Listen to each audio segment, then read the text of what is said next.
Welcome to the All Things Property podcast with me, Simon Bacon. And me, Ian Sadler. So today, most landlords think that once a tenant moves in, the hard work is done. But actually, if you get the paperwork wrong at the start, it can come back to bite you months or even years later. So today, Ian, we're going to talk about starting a tenancy checklist. What documents do landlords need to provide? Welcome to the All Things Property podcast with me, Simon Bacon of Preferential Properties. Every week, Ian Sadler and I will delve into all things property. We'll guide you through with friendly, no-nonsense advice. Now that's an interesting subject, obviously. Let's see if we can inject some humour into it today. Now, we've obviously done, before we do that, maybe we should just give a bit of background. Obviously, we've just finished our mini-series on the Renters' Rights Act. So the purpose of the following podcast is really going to be looking at the kind of implications of what we do, why we do it, and how we do it. Because I think one of the unseen parts of the Renters' Rights Act is very much that attention to detail is going to be critical for the well-being of landlords and tenants in terms of tenancy administration. So, as I said, today let's talk about what documents landlords need to provide at the start of a tenancy. Well, you start off with the basic safety ones, such as the gas safety record, the electrical installation condition report, EPC? energy performance certificate, which is not so much on safety, that's more quality of property you're living in, I think. So in terms of gas safety then, how often do they have to be done? You have to have a valid gas safety record once every 12 months, and you can't afford to let it run out, and a tenant has to be sent a copy of each renewal of that record. Yeah. What about the EPCs? How often? They last 10 years. That's a problem bubbling under for years to come, I think, but... And probably something that we'll cover in another podcast, specifically about EPCs and what changes might be coming. And the electrical certificates, how long do they last? 5 years. Once again, tenant needs to be sent a copy of that each time it's renewed. And it's important not just providing it at the beginning of a tenancy though, it's important to make sure that these things are managed and monitored during the lifetime of a tenancy. I think, there was that occasion where, I think we've talked about it on a different podcast, where, although a landlord was compliant at the beginning of a tenancy, he managed it himself, and all of a sudden when it came to be re-let, no EPC in force, no electrical certificate in force. They're the hidden implications, aren't they, of not getting it right and not keeping on top of it. Yeah, you can't stress enough how important it is to have all these in place. So what else is there? What about deposit protection, all that sort of stuff? Yes, the tenant's deposit has to be registered with a suitable scheme within 30 days of receipt, and the tenant will need a copy of the certificate showing that. Yeah. And what else does the tenant need? Don't they need the prescribed information as well? Yes. Yeah, what does that do? That prescribed information sheet either served separately or included in the body of your tenancy agreement details how your deposit, the tenant's deposit, is handled during and at the end of their tenancy. Okay. Have you ever known of anyone who's registered a deposit in advance of the monies having been received? Not personally. Landlords who are going, okay, well, I know I've got to register the deposit. I know that the deposit is going to be X amount. So in advance of tenancy, I'm going to register the deposit now. I know the tenant will be paying it in a couple of days' time. Never had that? No, perhaps you'd like to explain to our vast audience how that works. No.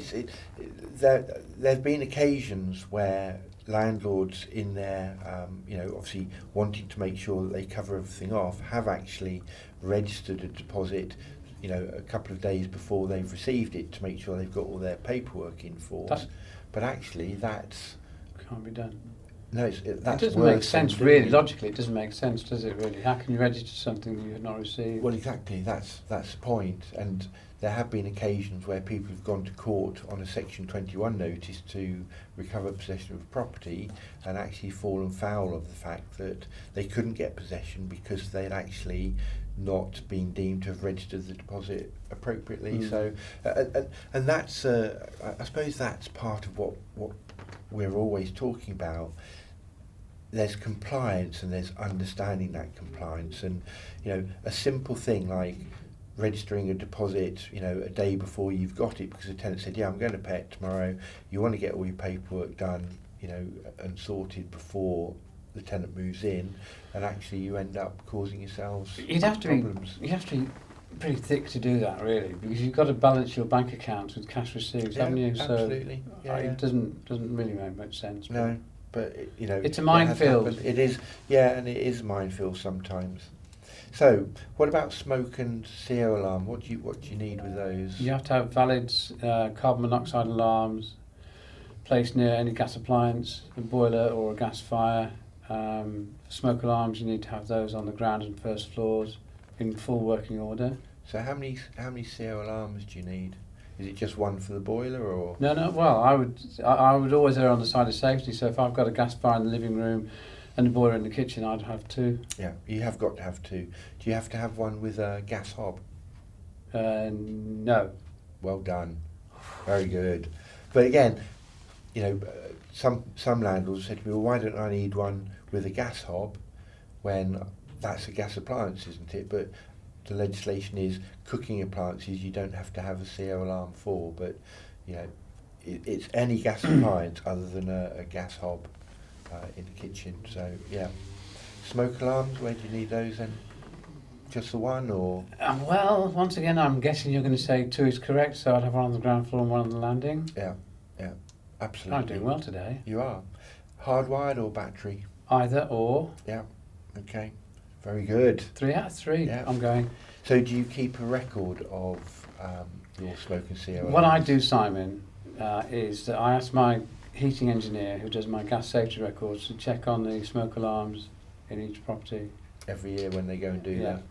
And he updates them if need to be. So it's like a double checklist, isn't it? Mm. Yeah, absolutely. But again, you can see how easy it is to say, well, when the tenant moved in, I had smoke alarms. I signed the form to say, yep, smoke alarms, CO alarms. But, how often do you find that a tenant takes the battery out because they keep beeping, and all of a sudden you as a landlord are going to be, you are liable for making sure that those are done, which is where things like, regular inspections come in. So, it is, as we keep saying, it is a bit of a minefield.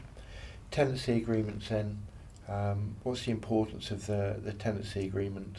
You also, you need a valid tenancy agreement, a contract between both parties stipulating the do's and don'ts, the rights and wrongs.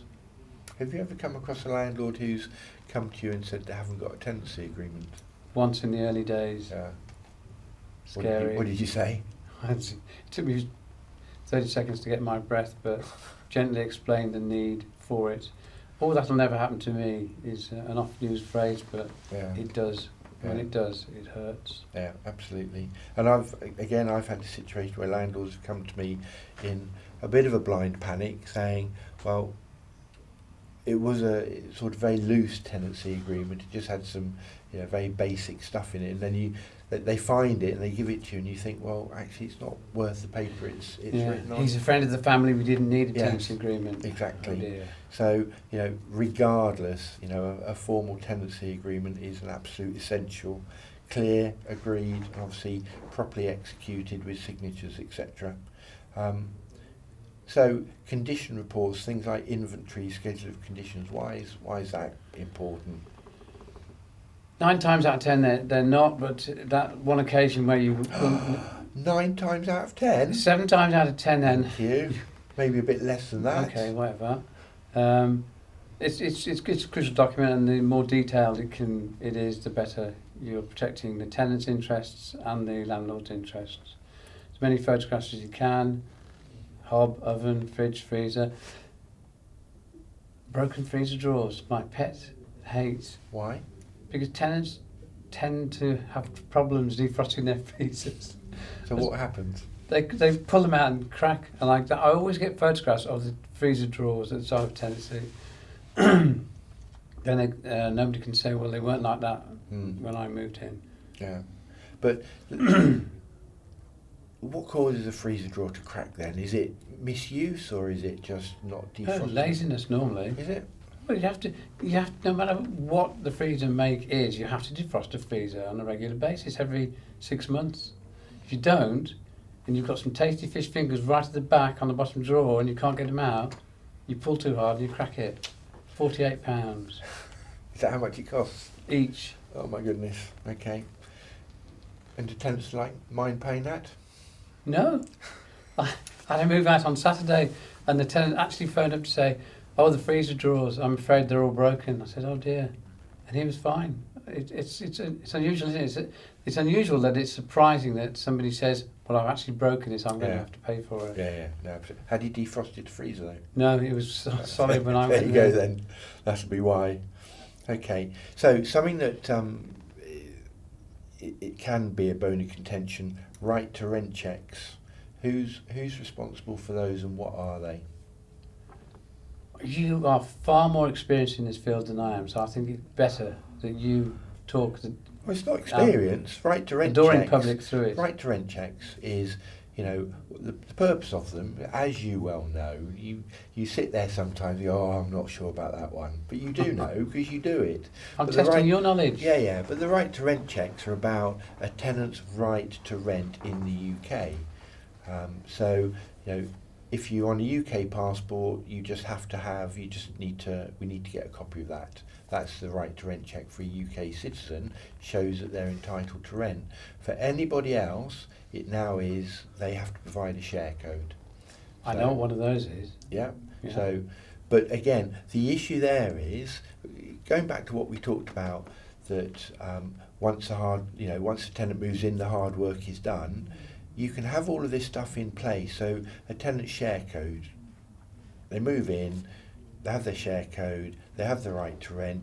If that share code then expires in 9 or 12 months' time and the landlord doesn't get it reissued, then they are legally responsible. Well, I might dispute that. Is it actually the share code that needs to remain valid or the right to rent? Because no, the right to rent, but you can't.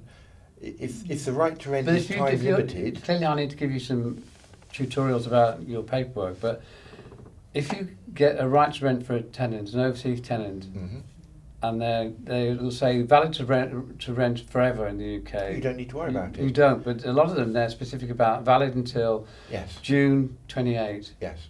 So you don't need that share code, and you've got it documented in diaries. The share code yes, it will do, but when it comes to a month before his right to rent expires, you contact him, get me a current share code. Yes, absolutely. Yes, that's what I'm saying. But how many landlords remember that? How many landlords? Well, they need good agents then, don't they? They do, but they also, what we're trying to say to people as an impact of the Renters' Right Act is very much the quality of your paperwork. It's making sure you've got your checklists. There is so much to do. Isn't it scary if you did an on-the-spot analysis of how many agents or landlords' paperwork was not up to scratch? It would be scary. Yeah, absolutely. And that's, you talk about landlords that self-manage or landlords that use a professional letting agent to manage.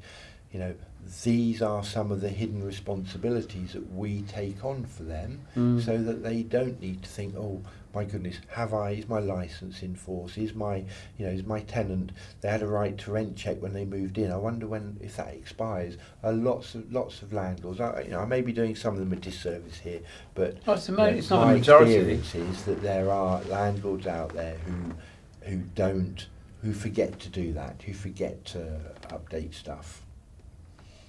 So moving on then, if documents aren't served properly, if right to rent checks aren't done, what sort of happens if the documents aren't served properly? Well, on the odd occasion where landlords want possession of their property, and the tenant contests that right, and it ends up in a court case, then the defendant's solicitor will check minutely all the documentation to establish that it was correctly served in the right time. And so many cases fall foul of lack of paperwork or wrong paperwork. Yeah, I know. Why do you think that is? Well, because people do the job, don't do it properly, or aren't smart enough. Yeah. Unlike you and I, who are well on top of all this. Absolutely, very much on top. So, what's our takeaway? I mean, if the basics aren't done properly at the start of the tenancy, everything that follows becomes harder. Get the setup right, and you avoid most problems later. What I would say is, if as a landlord you're interested in or want to get some checklists, then there will be a link following this podcast to checklists that we produce that you might find useful. Well, that's it for today, Ian, so thank you very much. Short and sweet, thank you. Thanks for tuning in to this week's episode of the All Things Property podcast. If you found this episode useful, don't forget to subscribe, like and share. These things really help us reach the people who need to hear this advice. See you next week.